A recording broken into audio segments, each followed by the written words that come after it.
Only 5 years after the Civil War, Fisk University was founded as the first university to offer a liberal arts education to young men and women irrespective of color. But in 1871, the young school found itself teetering on the brink of collapse.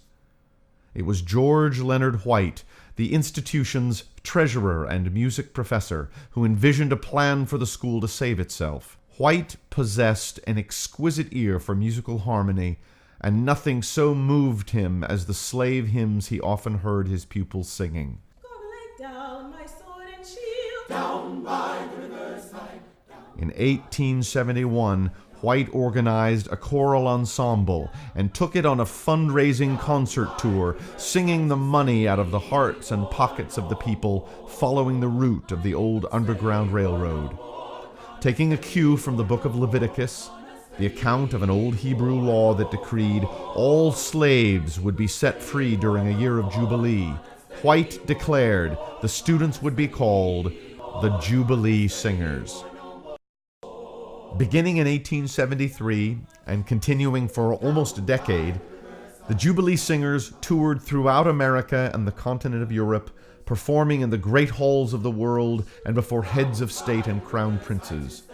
The singers have had a major impact on American music as they brought the never-before-heard Negro spirituals to a worldwide audience and established a choral tradition that preserved this unique musical genre. Funds raised from touring were used to construct the school's first permanent building, Jubilee Hall.